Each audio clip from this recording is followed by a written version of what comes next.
Continuando con el seminario, las técnicas para el aborto del primer trimestre. En cuanto al aborto quirúrgico, antes de la semana 14 y 15 se realiza mediante la dilatación y el legrado. Estas técnicas van a requerir primero, como lo dije anteriormente, de la dilatación del cuello uterino y luego la evacuación del embarazo se realiza raspando de manera mecánica el contenido, con una legra cortante o bien succionando el contenido. A partir de la semana 16 se realiza mediante la dilatación y evacuación. El tamaño del feto y su estructura obligan a utilizar esta técnica antes de la destrucción mecánica y evacuación de las partes fetales. Aquí se debe dilatar en forma amplia el cuello por medio de los dilatadores de metal o higroscópicos. Una vez que se extrae el feto, se utiliza una legra con aspiración para extraer la placenta y el tejido restante. A partir de la semana 20 se va a realizar mediante la dilatación y extracción. Es similar a la anterior, con excepción de que la evacuación por succión del contenido intracraneal se va a realizar después de extraer el cuerpo fetal, evitando lo que son las lesiones cervicuterinas, ¿sí?, por los huesos fetales o por los instrumentos quirúrgicos.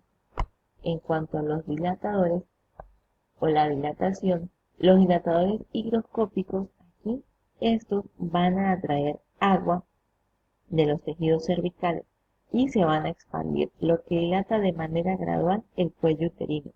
Podemos encontrar tres tamaños: los pequeños de 3 a 5 milímetros de diámetro, los medianos de 6 a 8 milímetros y los grandes de 8 a 10 milímetros. Ellos van a actuar extrayendo el agua de los complejos de los proteoglucanos, lo que provoca que estos complejos se disocien y de esta manera permitan que el cuello uterino se reblandezca y dilate. Antes de esto, se debe lavar el cuello uterino con una solución de povidona ayudada y se le debe preguntar a la paciente si es alérgica a esta o no. En cuanto a las prostaglandinas, va a depender la cantidad que se le va a administrar a la paciente, si va a ser vía oral, vía sublingual o vía transvaginal. En cuanto a la vía oral, va a depender de 400 a 600 miligramos de misoprostol. En cuanto a los dilatadores de Egar, Hans o Prague, estos se va a realizar de qué manera: el cuarto y quinto dedo de la mano con la que se introduce el dilatador tienen que descansar o deben descansar en el periné o en los glúteos, evitando que éste se desplace hacia la cavidad uterina. Aquí, la cánula de succión se va a dirigir hacia el fondo luego de que se dilate el cuello y hacia el orificio, girando en forma circunferencial. Cuando ya no se va a aspirar más, se va a introducir una legra para extraer fragmentos placentarios y fetales restantes. Aquí vemos la imagen de la legra. Este es el dilatador de Egar. Aquí podemos ver el cuarto y quinto dedo descansando sobre los glúteos. Estos son los dilatadores higroscópicos. Esta es la manera adecuada que se debe colocar y estas dos imágenes que vemos aquí es la forma incorrecta, donde causamos una lesión en el orificio cervical. Ahora bien, en el embarazo ectópico, la anidación eutópica va a tener lugar dentro de la cavidad uterina. Aquí se va a estar comprendido entre el fondo y los cuerpos tubáricos por arriba y en el segmento uterino inferior por debajo. Cuando la implantación se da por fuera de esta área, se denomina un embarazo ectópico.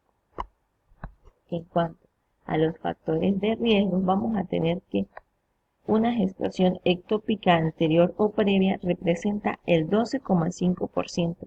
Dos gestaciones o más va a representar un 76,6%.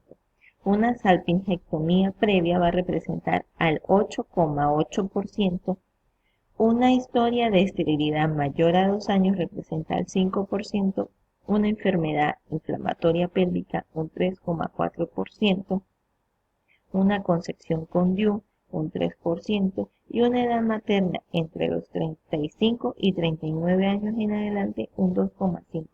Y cuando es mayor o igual de 40 años, este aumenta a un 5,7%. Ahora, según su clasificación, según la clínica, vamos a tener el complicado y el no complicado. Según los óvulos fecundados, vamos a tener el unilateral o el combinado, que aquí entraría el heterotópico. Y según el lugar de aparición, tenemos que el tubaríco es el más frecuente con un 95 a 96% y abarca lo que es el intersticial y cornual con un 2 al 3%, el ísmico con un 12%, el ampolar con un 70% y el de la fimbria con un 11%. El ovárico va a representar el 3%, el de la cicatriz de cesárea menos 1%, el cervical de igual manera menos 1%, pero el abdominal va a representar el 1%. En cuanto a su etiología, se va a caracterizar entre lo que es el tubaríco, el endometrial y el ovárico. En cuanto al tubaríco, tras la fecundación en la polla tubárica, el huevo se va a implantar entre el sexto y el séptimo día. Si no alcanza la cavidad uterina, se va a implantar en la trompa y puede ser por una insuficiencia del cuerpo lúteo, por anexitis, por neumas uterinos, entre otros. ¿Sí? Aquí la salpinge va a carecer de una capa submucosa, de manera que el huevo fecundado excava de inmediato a través del epitelio. En cuanto al endometrial, este se caracteriza por una ausencia de vellosidades coriales. Aquí se va a apreciar el fenómeno de áreas estelas y este es caracterizado por la presencia de grandes células claras, con núcleos atípicos, con mitosas y glándulas hipertrofiadas y con escaso estroma entre las mismas, adosadas unas contra otras. Y en el ovárico, se observa la persistencia del cuerpo lúteo como en un embarazo normal. Aquí la sangre coleccionada en el fondo del saco de Douglas se llama un hematocele retrouterino. En cuanto a la clínica, vamos a tener el asintomático que se va a caracterizar por una menorrea con un test de embarazo positivo. La exploración ginecológica va a ser normal con un ligero dolor anexial, ¿sí? En cuanto a la amenorrea, se da en un 80% y suele ser de corta duración, de 5 a 8 semanas o hasta 10 semanas. En cuanto a la metrorragia, es escasa o moderada y es una sangre oscura o negruzca por descamación del adhesivo. Puede ser de una aparición continua o irregular. En cuanto al dolor, este es un dolor continuo a nivel abdominopélvico, lateralizado a una fosa ilíaca o en hipogastrio por irritación peritoneal. Va a ser un dolor brusco en forma de puñalada, sobre todo ante la ruptura tubárica. Cuando es un dolor tipo cólico en fosa ilíaca, es característico del aborto tubárico. En cuanto a la mialgia, por la irritación del nervio frénico a consecuencia del hemoperitoneo, que se denomina el signo de la FON. Aquí vamos a encontrar una serie de signos dependientes del dolor. Como lo dije anteriormente, el signo del nervio frénico o la FON es la propagación del dolor al hombro derecho. El signo de Oxman va a ser el dolor abdominal a la presión en la fosa supraclavicular. En el signo de Douglas o de Proust es un dolor en el fondo del saco posterior al tacto y el signo de Ovi o de grito vesical es el dolor al catetizar la vejiga. es cateterizar la vejiga. En cuanto al examen general, vamos a encontrar una palidez cutánea mucosa, una sudoración, una taquicardia e hipotensión. En el examen ginecológico vamos a encontrar unas modificaciones gravídicas, un abombamiento en los fondos de saco de Douglas. Aquí vamos a encontrar otros signos que van a ser dependientes de la hemorragia, que sería el signo de, perdón si lo pronuncio mal, Olf-Satter-Kuhlen-Helda, que este es una equimosis en la línea periumbilical. No significa que vamos a estar mediante un aborto ectópico, sino que es la sangre coleccionada en esa región. En el signo de Solow es una tumoración con resistencia blanda al tacto, y la hemorragia cataclísmica de Barnes, esta es una anemia mortal. En cuanto al menograma de Duchenne, este se va a caracterizar por una triada, ¿sí? Asintomática, que es amenorrea, metrorragia y el dolor. Este se da de 4 formas. El primero va a ser, tras una amenorrea de corta duración, se va a presentar un cuadro brusco de dolor sin metrorragia. El segundo va a ser idéntico al anterior, pero se va a asociar una metrorragia escasa coincidente con el episodio doloroso.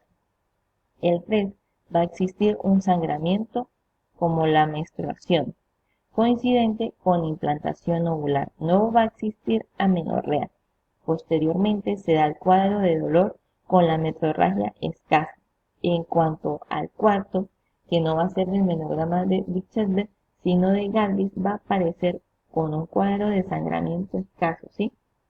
Asociados a un discreto dolor. Si se deja evolucionar, conduce a un cuadro de crisis dolorosa y puede estar o no acompañado de metrorragia. Según la evolución, vamos a encontrar aquí la rotura tubárica, que esta sobre todo se da en embarazos de la porción ísmica, que es la más estrecha. Aquí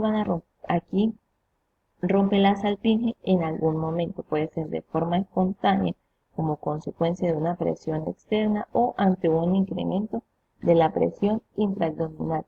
En cuanto al aborto tubárico, este va a ser muy frecuente en lo que es en los embarazos ampolares, y la hemorragia va a deteriorar aún más la unión de la placenta y la membrana.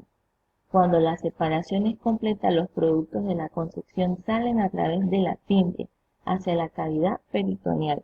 En cuanto al litopedión, aquí se va a producir la muerte del embrión. Este se va a momificar, se esqueletiza y se calcifica, y sucede en un 10%. En cuanto a la curación espontánea, aquí el embrión se muere y va a ser reabsorbido, y sucede en un 50%.